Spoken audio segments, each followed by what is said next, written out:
இங்க இருக்கக்கூடிய பெண்களுக்கு தெரியும் கடவுள் நம்பிக்கைனா என்ன. எல்லாரும் சொல்றாங்க என்ன கடவுள் கடவுள்னு சொல்றேன், கண்ணு முன்னாடி காட்டு பார்ப்போம். நிறைய பேர் சொல்லி கேட்டிருக்கோம். காற்றை எப்படி உணர முடியாதோ, காற்றை சுவாசிக்கிறோம், நம்ம உயிரோட இருக்கோம். எப்படி உயிரோட இருக்கோம்னு சொல்றோம்? சுவாசிக்கிறோம். அந்த சுவாசத்தை படிச்சு காட்டுனா சொல்ல முடியுமா? காட்ட முடியுமா? அது எப்படியோ அப்படிதான் கடவுள்.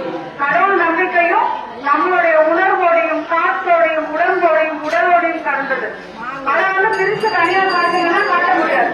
நம்ம உணர்வுபூர்வமாக அனுபவபூர்வமாக நம்ம உணர்ந்துருக்கோம். எப்படி நமக்கு ஏதோ ஒரு விஷயம், ஏதோ ஒரு அறிவுரை வழங்கணும்னா அது யாரோ ஒருத்தர் மூலமா கடவுள் ஏமா இப்படி போகாத, இந்த பாதையில முள்ளு இருக்கும். எத்தனையோ விஷயங்கள் நைட்ல தூங்கும் போது கனவு வந்து ஏதோ ஒரு அபாயமா நடக்க போதுதான் நமக்கு உணர்த்தும். ஒரு நல்ல விஷயம் நடக்குதா அதுவும் நமக்கு கனவு மூலமா வரும். இல்ல ஏதோ ஒரு இடத்துல நிற்போம், திக்கற்று நிற்போம், வழி தெரியாது, கையில காசு இருக்காது. அந்த இடத்துல கனவு மாதிரி ஒருத்தர் வந்தாங்க, எனக்கு வழி சொன்னாங்க, காசு கொடுத்தாங்க, சாப்பாடு வாங்கி கொடுத்தாங்க. இப்ப எத்தனையோ பேர் சொல்றதை கேட்டுப்போம் இல்லையா? அது போலதான் கடவுள். கடவுள் என்பது உணர்வு. அந்த நம்பிக்கைக்கெல்லாம் பாத்திரமாக நாங்கெல்லாம் உட்கார்ந்து இருக்கிறோம். கடவுளை கும்பிடுறதுக்கு நிறைய வழிமுறை இருக்கு. எனக்கு நேரம் இல்ல, வேலைக்கு போறேன், வீட்டுல நான் இருக்கிறதே இல்ல, வீட்டு வேலையே செய்ய நேரம் இல்ல, நான் எப்படி கடவுளை கும்பிடுறதுன்னு நிறைய பேர் கேட்பாங்க. அதுக்காக நேரம் கொடுத்தனால சாமிய கும்பிட முடியாது அப்படின்னு நிறைய பேர் சொல்ல கேட்டுக்கோம். அவங்களுக்குலாம் நீங்க சொல்ற சிவனே சொல்ற மாட்டீங்களா? அது கூட ஒரு வேண்டுதல் தான், அது கூட ஒரு நம்பிக்கை தான். சிவனே சொல்லி எந்திக்கிறது. நாம போன் பேசுறோம்ல, எல்லாருக்கும் போன் பேசும்போது என்ன சொல்றோம்? ஹலோ ஹலோ சொல்றோம் இல்லைங்களா? அதை மாத்துங்க, திருச்சிற்றம்பலம் சொல்லுங்க, முருகா சொல்லுங்க. நமக்கு எந்த கடவுளை பிடிக்குதோ ஒரு நாளைக்கு 100 முறை நாம ஒரு வருஷத்துக்கு 20 முறையாவது போன் வரும். 20 முறையாவது போன் வருதா? போன் 20 முறையாவது நமக்கு அடிச்சு எடுக்கிறோம். அப்பதான் திருச்சிற்றம்பலம், ஓம் நமச்சிவாய, ராம ராம ராம ஜெயம், இப்படி ஏதாவது கடவுளோட ஸ்லோகத்தை சொல்லி ஜெய் ஸ்ரீராம் சொல்லலாமா? அப்படி சொல்லி ஆரம்பிக்கும் பொழுது கடவுள் நம்ம கூடவே இருப்பார், நம்மளுடைய கஷ்டங்களை களைவார், நமக்கு மன அமைதி கிடைக்கும். இதிலிருந்து இந்த ஒரு சந்தர்ப்பத்தை ஆரம்பிக்கலாமா? என்னோட போன் எடுத்தா என்ன சொல்லணும்? என்ன சொல்லணும்?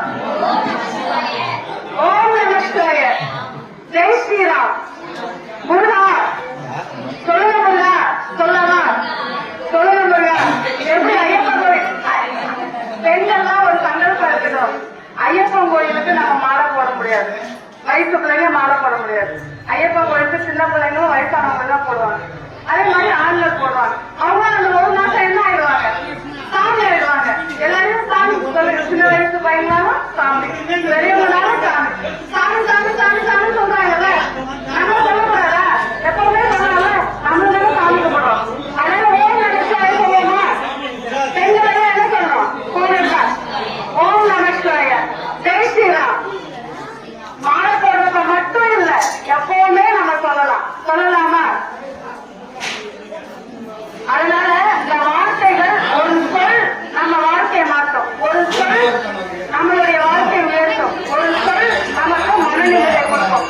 அதனால எல்லாருமே கடவுள் நம்பிக்கைய நாம மட்டும் வச்சுக்க கூடாது. வெளியே இருக்கிறவங்களுக்கும் நிறைய பேருக்கு ஒரு அனுபவம் இருக்கும், கடவுள் சார்ந்த ஒரு அனுபவம் இருக்கும். அதெல்லாம் ஒருத்தருக்கு ஒருத்தர் பங்கெடுத்து ஷேர் பண்ணிக்கோங்க. விளக்கு பூஜை நாம என்ன பண்ணலாமா? விளக்கு பூஜை இந்த ஊர் மக்கள் சார்பாக விளக்கு பூஜை நாம பண்ண போறோம். ஒவ்வொரு ஊர்லயும் ஆன்மீகம் சார்ந்த இந்த விஷயங்கள் கொண்டுட்டு போயிட்டு இருக்கோம். விளக்கு பூஜை சொல்லும் பொழுது நாம ஒரு விஷயத்தை நினைச்சுக்கிறோம், நினைச்சுக்கிட்டு நாம கேட்டனால அதே விஷயத்த கடவுள் கிட்ட கோரிக்கை வைக்கிறோம்.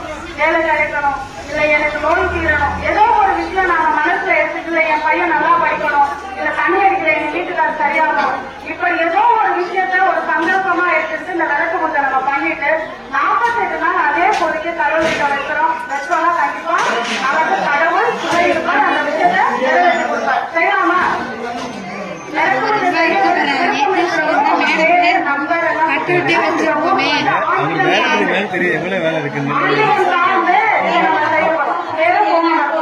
நீங்க விளக்கும் தாம்பரம் எடுத்துவா போதும், பூரிக்குள்ள மற்றது சாமெல்லாம் வாங்கிட்டு வந்துருவாங்க.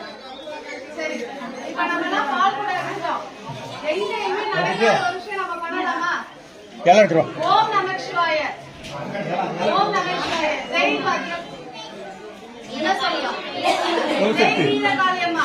ஓம் மொத்தமா எல்லாரும் சேர்ந்து ஒரு ஓம் கோலம் சக்தி, ஓம் சக்தின்னு ஓம் சொல்லுங்க. சக்தி பராசக்தி ஓம் சக்தி சொல்லலாமா? சொல்லுங்க. சத்தமா சத்தமா ஒரு 10 நிமிஷம் நான் உட்கார்ந்துட்டேன். ஒரு 10 மணி நான் ஓம் சக்தி சொல்றேன். நீங்க பராசக்தி சேர கொஞ்சம் உட்காருங்க. ஓம் சக்தி ஓம் சக்தி பராசக்தி பராசக்தி ஓம் ஓம் சக்தி